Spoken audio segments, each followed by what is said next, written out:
It's Friday night. It's the preview show. It's the No Nay Never podcast.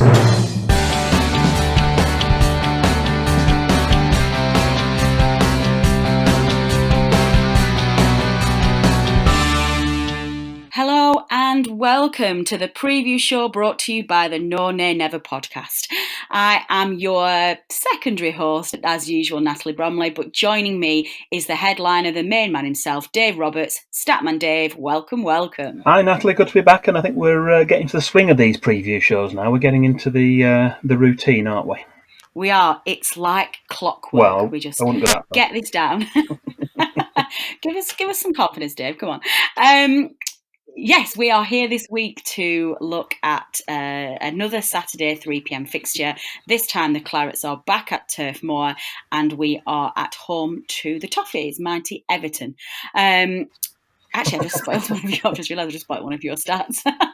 Sorry, Dave. So before we get on to the stats that you've not just heard that Dave's going to enlighten us with, we have a small matter of a quiz question that needs answering. Last week, Dave, you asked our listeners the following quiz question. Ashley Westwood was in Aston Villa's starting 11 for Burnley's last visit to Villa Park in May 2015, but only 2 players from Burnley's starting 11 are still at the club. Can you name them? What were those answers, Dave? Well, the key for the question was Burnley's starting 11, and the 2 players in that starting 11 from May 2015 who were still at the club, and they both started and played last Saturday, were Ben Mee and Ashley Barnes. Excellent, yes. That little sneaky snippet in that question of the starting 11 tripped a few people up this week, and myself and Mr. Bromley, both of us, as well as quite a few of our listeners, did fall foul of the Kevin Long one. I think we all was just thinking about long-standing players. So I went Ben Mee and Kevin Long and was not correct. But we did have some correct answers, didn't we, Dave? We did. On Twitter, we had George Joram 72. And also Rob Thomas and Leighton Bracegirdle both got the both correct answers. Yeah, can we give Leighton 2 shout-outs this week, because you didn't give him credit last week for getting the correct answer. I know. And he's like a super fan of the No Nay Never podcast. That was mean, Dave. I apologised on Twitter, and he took it in good heart.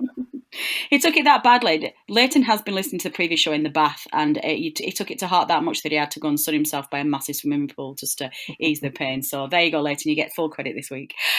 We also got another correct answer on our Twitter DMs from Peter Jones, and naturally, of course, Tom Whitaker from Team No Nay Never got it right, because he's clever and he always does, and he knows everything about Burnley. So well done to everybody who got that answer correctly. Dave will be giving us another quiz question at the end of the show. Please do get involved. It's just a bit of fun. There's no prizes, there's no trophies, but it just makes our day when you tweet us and give us a correct answer. And we actually might make Dave start making them a little bit harder again now as well, because they're getting a bit easy. Opposition stats. Right, so we move on now and we look at the opposition, where Statman Dave is going to give us the lowdown on who we're going to be playing on Saturday. So, Dave, over to you. Who exactly are we playing? We're playing Everton Football Club, and they can trace their history back to 1878, when St Domingo Football Club was established in Liverpool. But they changed the name to Everton a year later. Along with Burnley, they became one of the 12 founder members of the Football League in 1888, and they played at Anfield until a rent dispute forced a move to a new ground, not too far away. That's Goodison Park in 1892, and they've played there ever since. Excellent. Now, this obviously the question that all of our listeners are dying to hear, because they simply don't know this. Any nicknames? Yeah, mentioned already at the start of the show. Everton are known as the Toffees or Toffee Men. They're the most common nicknames, although there are a few others I've managed to dig out. Not too commonly used, but they have been used in some press articles going back that I've managed to find. They were known as the Blues, obviously due to the colour of their kit, the Black Watch, and also the Moonlight Dribblers in the very distant past. That is an excellent stat. The Moonlight I like that. Dribblers. I know we're going to speak into Matt Jones of the Blue Room later on in the podcast. He'll have never heard of it. No, I'm going to tell him that because that's fantastic. It's a shame he couldn't be on the full show. He would have loved these. What about Everton's all-time goal scorer then? William Ralph Dean, better known as Dixie, so that's Dixie Dean, scored 383 times for Everton in 433 appearances. And that included a record 60 league goals in season 1927-28. Coincidentally, he's also Everton's top scorer in matches against Burnley with 11 goals. And there were some rumours later in his career that Dixie Dean may have been about to sign for Burnley in 1937. The rumours were mentioned in the local press, but they seemed to deny them at the time, and eventually was transferred to Notts County. Well, there you go. Exciting stuff. Thought you were going to tell us that there were some riots in Burnley and he changed his mind because his missus didn't want to move to Burnley. That's not usually how those failed transfers go, isn't it? Heaviest Burnley defeat then, please, Dave? We'll remember this one. I can cover two questions in one go because Burnley's biggest home defeat to Everton was last season's meeting. You may remember they came to Turf Moor on Boxing Day and came away with an emphatic 5-1 win. It was very much the low point of Burnley's 2018-19 campaign, but thankfully we were able to address the issues, turn things around in the second half of the season, starting with another home victory over West Ham United a couple of days later. Excellent.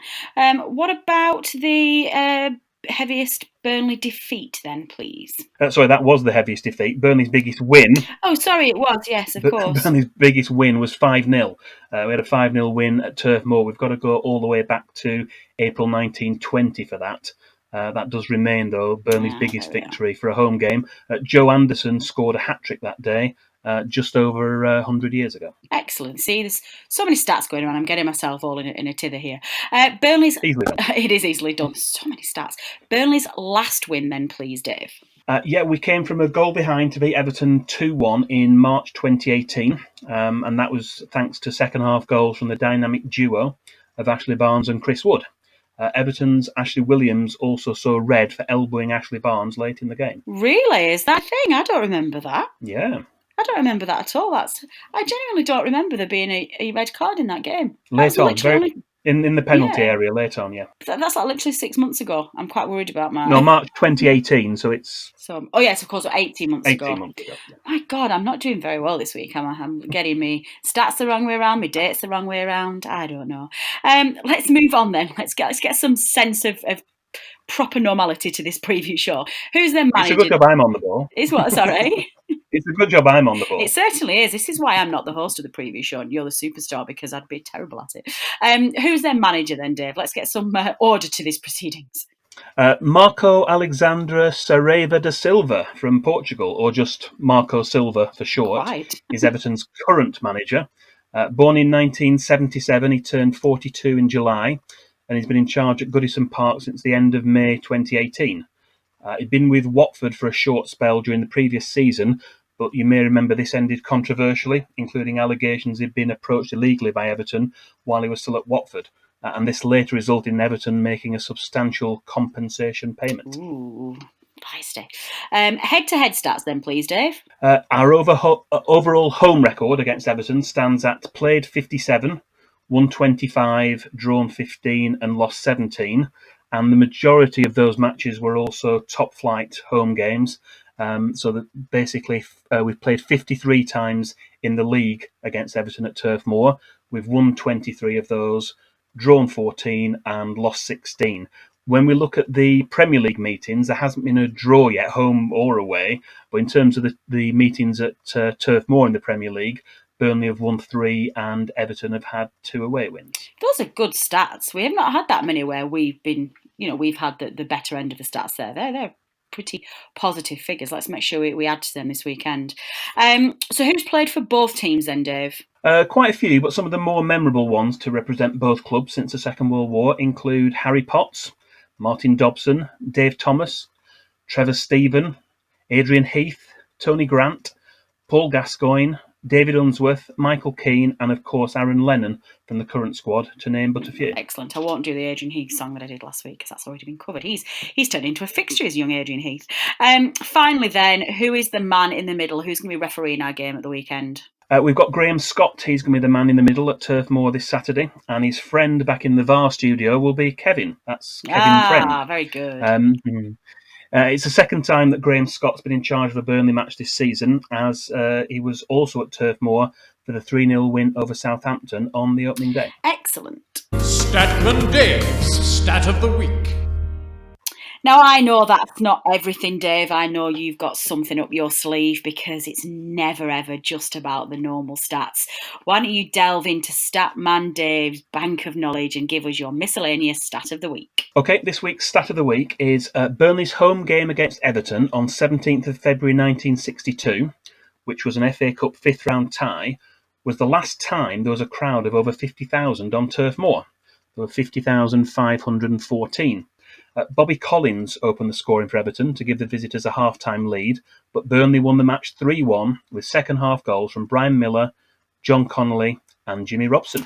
That's a good start. That said, though, we believe that you're a little bit spoilt for choice this week for Everton stats, and you might want to give our listeners a bonus stat of the week. Is that true? I had a few to choose from, so yes, there's an extra one here, an interesting one. It would never happen these days. When Burnley met Everton at Turf Moor in 1948, Burnley's manager, Cliff Britton, had already agreed to leave the Clarets to take over at Goodison Park. Technically, though, he was still the manager of Burnley, and this was his last match in charge, although he did opt to let the board of directors make the team selection. Burnley went on to win the game 1-0. Opposition View. Well, I think it's now time we met our opposition, and this week I am joined by the delightful Matt Jones from the Blue Room. Matt, thank you so much for coming on the preview show. Always a pleasure, Natalie. Thanks for having me. No problem. Now, looking at Everton versus Burnley, what's the first Everton-Burnley game that you remember? My first Everton-Burnley game was the year that you came up the first time. The days of Robbie Blake and all that. I think you beat Man United 1-0 the week before, and Everton came to town, Turf Moor. I think they were playing pretty well at the time, Everton as well. But we lost 1-0. I can't remember who scored for Burnley. It was a little blonde lad, I think. His name escapes me now. It was a really good goal down at the end where the away fans don't sit. And then Louis Zaha put a penalty wide in the second half. I think Brian Jensen was in goal and he hit it. And, at the away end, we all thought it had gone in, but it just snuck past the post. Everyone cheered, realised it hit one of the sponsors' boards and came back. So, a vivid memory, but not necessarily the best one from an Everton point of view. But, no, exactly. It was Martin Patterson who scored our goal that game. Yeah, he scored some really important goals in our playoffs to get us up there as well. And interestingly, that game was the second out of 4. We became the first newly promoted side to win 4 consecutive home games in the Premier League. So thanks for that, Matt. That was a good start. You played your part. so console myself for the fact it was a great Burnley side, at least that we lost it up there, yeah. Yeah. Keep telling yourself that one. So let's have a look at Everton then directly. I mean, obviously, it's getting on a bit now in the season, but we're still asking this question now. How did you think your summer transfer business went? And I guess more importantly, who do you think is going to make the most impact this season out of the people you did sign? I think to take the first part of that first, it was very mixed, to be honest. I think you look at certain parts of the squad, and you could say in regards to Moise Keane, who's not hit the ground running yet, but he's a 19-year-old with a lot of potential. I think everyone was very excited about him, and still are very excited about him, and are expecting him to do good things for Everton this season. I think Alex Iwobi's another really good signing, and the early signs have been good for him. And then the rest of it's all a bit muddled, to be honest. Fabian Delph was one that caught a few people by surprise, albeit he's done quite well. We brought in Jean-Philippe Gavamin as well, who has not played much yet because he's been injured.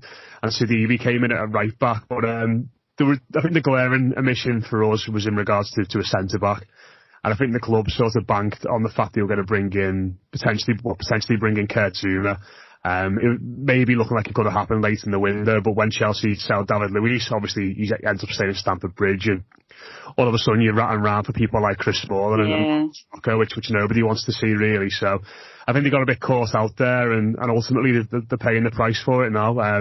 Michael Keane and Yerry Mina, I reckon, would both be fine defenders if they were playing next to someone like Kurt Zouma, who had that profile of a recovery defender, a dynamic defender, but next to each other. They don't seem like a natural partnership. So overall, the transfer business was a little bit iffy. In regards to who's going to make the biggest impression, I think so far it looks like it might be Alex Iwobi. Yeah, definitely. One of those players that, you know, when you sign from a top six side, you see all their fans sort of saying, "No, he's rubbish, this lad, I'll drive him to Everton or wherever." And then you realise that what's rubbish for them is actually quite good for us. So he's come in and made a pretty good impact. Really hard worker, progresses the ball really well, creative, and I think he'll do good for us this season.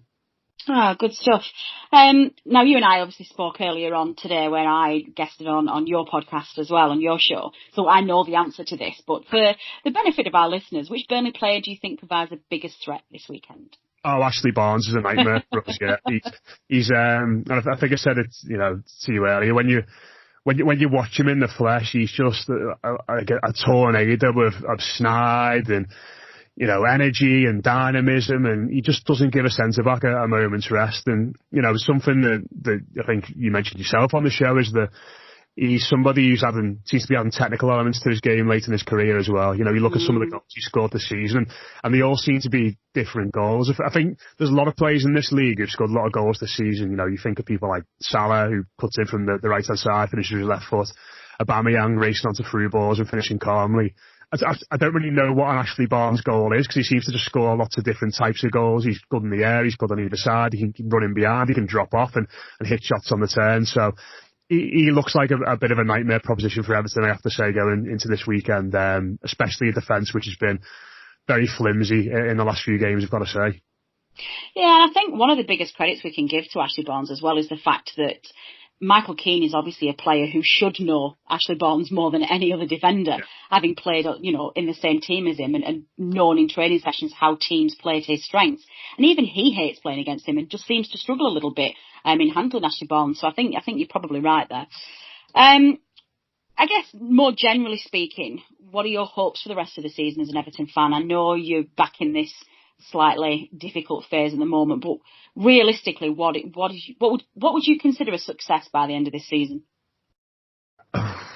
Winning the League Cup, I think. I mean, if Everton won the League Cup and finished 17th, I'd be absolutely fine with that. Oh, really? Oh, that's really interesting. Yeah, I'd be delighted with that. I mean, you know, we're going back.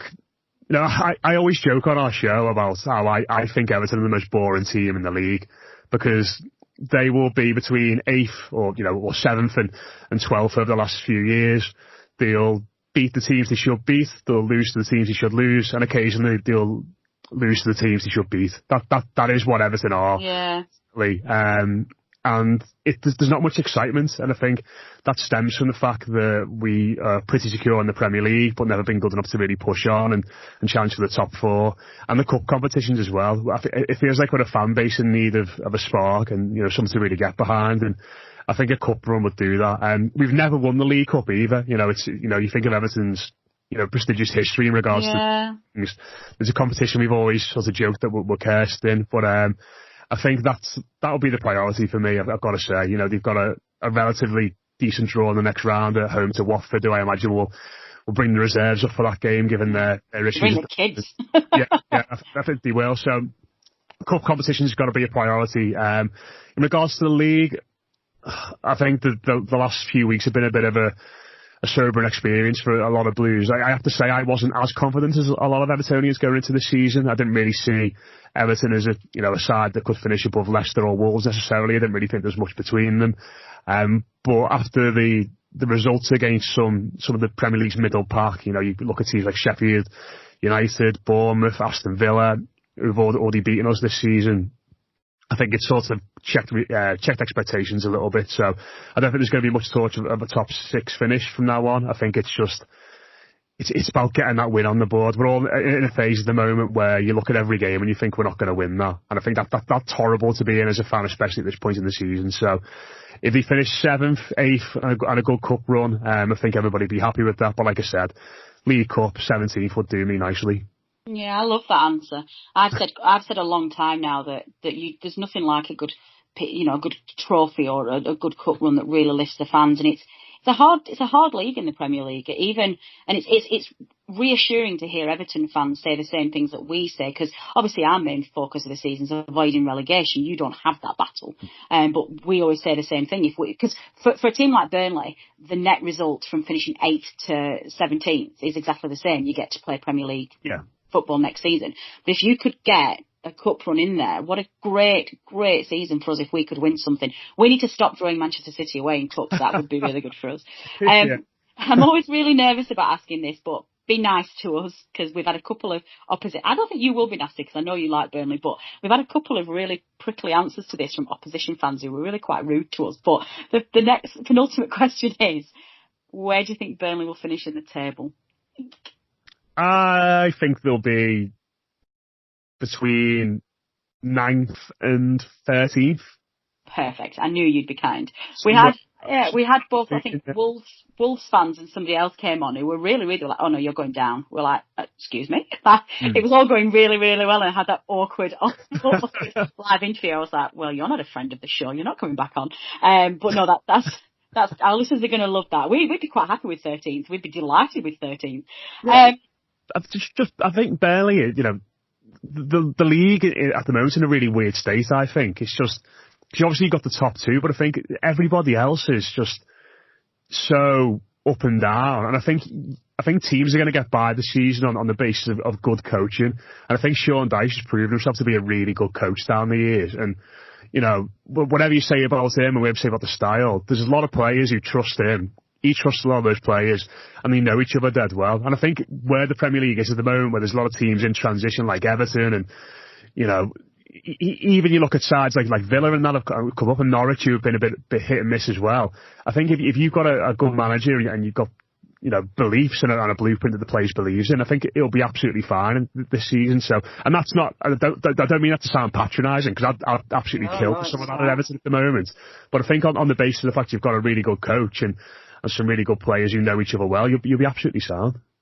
Don't compliment Dyche too much though, because if you guys do end up sacking Silva, we always have that oh no moment where we're like, oh no, Everton are going to come in for Dyche and he's going to go, and that's it, we're going to just be relegated. Well, finally, Matt, just so our listeners, I'm sure would have absolutely loved listening to you. Who are you? Tell them who you are. Tell them how they find you and where they can come and say hello. Yeah, it's obviously all very negative at the moment, which I think a lot of opposition fans quite enjoy listening to. Our numbers are high when we get beat than when we win, which is interesting. But it's the Blue Room EFC on Twitter. Essentially, we do podcasts in the week, and after every game, we've got a subscription service as well where we talk about all sorts. At the moment, it's trying to speak as little about Everton as possible, but you know, it's hard lines, I've got to say. But hopefully that'll change after Saturday. Yeah, well, no, hopefully it'll change a week on Saturday, because it's still a Claret podcast and we want to make sure. But no, we do genuinely hope that your season turns itself around, not just for your own well-being, but also so you don't come in for Dyche. So, Matt, it's been an absolute pleasure. Thank you so much for talking to the preview show, and best of luck for Saturday. Anytime. So that's all good stuff, is that, Dave? Obviously, we've now heard from Matt Jones at the Blue Room, and we've looked at your stats of the week. But what's your general feeling for the game on Saturday? I'm feeling quite positive, I think. Well, you certainly want to get revenge over Everton from last season. We lost home and away, and particularly the defeat on Boxing Day was hard to take. We're 3-0 down after 22 minutes. We'd conceded a penalty. We got a goal back, but then they scored another 2 goals in the second half. Beat us 5-1, and you know, they were the better side on the day. And I think most fans went away from that game thinking, you know, how we're going to get on this season. We started this season so much better. Everton have had their own problems, and I think that they're going to be under pressure. I think the players and their manager in particular are going to be under pressure. So it's probably not a good team to play. It can be a difficult place to come to, Turf Moor, when the crowd and the players are up for it. So I'm hopeful that we can have a good atmosphere on Saturday and we can get a good win. So I'm going to go for a 2-1 win to Burnley. Yeah, I think that's a really good point. As we heard from Matt Jones earlier on, that the Everton fans are really not looking forward to this game at all.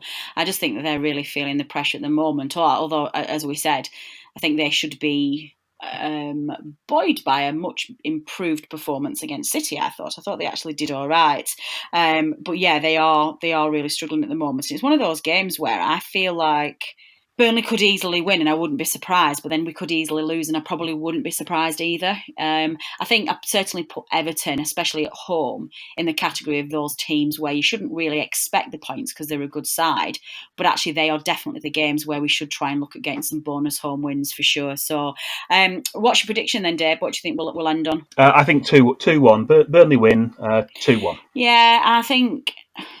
When I spoke to Matt Jones on his podcast to do the opposite view, I went with 3-1 to Burnley. I think I'm going to stick with that prediction. So there you go. From Dave and from Natalie, a resounding win for Burnley. Fantasy Premier League update. So I think it's about time we started looking at the much coveted No Nay Never Fantasy Premier League, Dave. What on earth's been going on this week? It's all changed again this week. We've got another brand new leader. I think it's still relatively early days, so things are still a little bit fluid at the top.